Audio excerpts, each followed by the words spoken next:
ಒಂದು MacBook pro ಒಂದು scratch ಅಲ್ಲಾದಂಗೆ 3 ವರ್ಷದಿಂದ ನೋಡ್ಕೊಂಡಿದ್ದೆ. ಬಟ್ ಅನ್ಫಾರ್ಚುನೇಟ್ಲಿ ನನ್ನ ವೈಫಿಂದ ನೀರು ಹೋಗ್ಬಿಡ್ತು. ಬಾಟಲ್ ಕ್ಯಾಪು ಸರಿಯಾಗಿ ಹಾಕಿಲ್ಲ, ವಾಟರ್ ಪ್ಯಾಕ್ದು ಫುಲ್ ನೀರು ಹೋಗ್ಬಿಟ್ಟಿತ್ತು.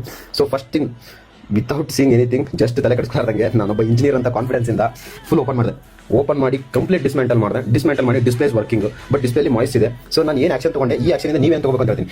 ಎನಿ ಡಿವೈಸ್ ನೀವು ಕಾನ್ಫಿಡೆನ್ಸ್ ಇಂದ ಕೆಲವೊಂದು ಯೂಟ್ಯೂಬ್ ವಿಡಿಯೋ ನೋಡಿ, DIY ಸೆಷನ್ಸ್ ನೋಡ್ಬಿಟ್ಟು ಫಸ್ಟ್ ಓಪನ್ ಮಾಡಿ ವಾಟರ್ ಟಾಪ್ಲೆಟ್ಸ್ ಎಲ್ಲ ಇದ್ರೆ just try to disconnect battery disconnect ಮಾಡಿಬಿಟ್ಟು ಯುಟಿಲೈಸ್ ಮಾಡಿ ಸ್ಕ್ರೀನ್ ಹೋದ್ರೆ ಆಮೇಲೆ ಸರ್ವಿಸ್ ಸೆಂಟರ್ ತಗೊಂಡು ಹೋಗಿ. ಸೊ ನಾನು ಸರ್ವಿಸ್ ಸೆಂಟರ್ ಕಾಲ್ ಮಾಡಿ ಕೇಳಿದೆ, ಆಲ್ಮೋಸ್ಟ್ 90% ವರ್ಕ್ ನೀವು ಮಾಡಿದ್ದೀರಾ, ಬಟ್ ಅಲ್ಲಿ 10% ಡಿಸ್ಪ್ಲೇ ಮಾಯ್ಸ್ಟ್ ಇದೆ. ಬಟ್ ನಾನು ಸ್ಟಿಲ್ ಸಿಲಿಕಾ ಜೆಲ್ ಹಾಕ್ಬಿಟ್ಟು ಇಟ್ಟಿದ್ದೆ ಪ್ಯಾಕ್ ಮಾಡಿ 24 hours.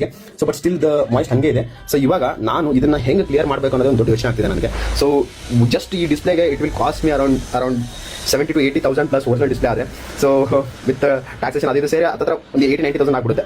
ಬಟ್ ಇದಕ್ಕೆ ಹೆಂಗೆ ಮಾಡಬೇಕು ಅನ್ನೋದು ಇವಾಗ ಯೋಚನೆ ಆಗಿದೆ. ಸೊ ಅವತ್ತು ಕೂಡ ಹಬ್ಬ ಬೇರೆ, ಎಲ್ಲ ಶಾಪ್ಸ್ ಕ್ಲೋಸ್ ಇದ್ದು, ಏನು ಮಾಡೋಕೆ ಆಪ್ಷನ್ ಇರಲಿಲ್ಲ. ಜಸ್ಟ್ ತಲೆ ಕಟ್ಸ್ಕೊಳ್ಳೋದಂಗೆ ಓಪನ್ ಮಾಡಿದೆ. ಇವತ್ತಿಗೆ ಇದು ಸೇಫ್ ಇದೆ, ಬಟ್ ಡಿಸ್ಪ್ಲೇಗೆ ಪ್ರಾಬ್ಲಮ್ ಆಗ್ತಿದೆ, ಮಾಯ್ಸ್ಟ್ ಇದೆ. ಸೊ ಇದನ್ನ ಹೆಂಗೆ ಕವರ್ ಮಾಡಬೇಕು, ಹೆಂಗೆ ಕ್ಲಿಯರ್ ಮಾಡಬೇಕು ಅನ್ನೋದು ಯೋಚನೆ ಆಗಿದೆ. ಸೊ ಇದು ನೋಡಿ ಸ್ಪೀಕರ್ ಡಿಸ್ಮೆಂಟಲ್ ಮಾಡಿದೆ, ಇದು ಬ್ಯಾಟ್ರಿ ಪ್ಲಗ್. ಸೊ ಬೆಳಗಾಗಿದೆ, ಮತ್ತೆ ಶಾಲೆ ಶುರು ಮಾಡಿದ್ದೀನಿ. ನೋಡೋಣ ಇದನ್ನು ಎಲ್ಲಿ ಬರುತ್ತಂತ ಗೊತ್ತಿಲ್ಲ, ವಿಲ್ ಸಿ.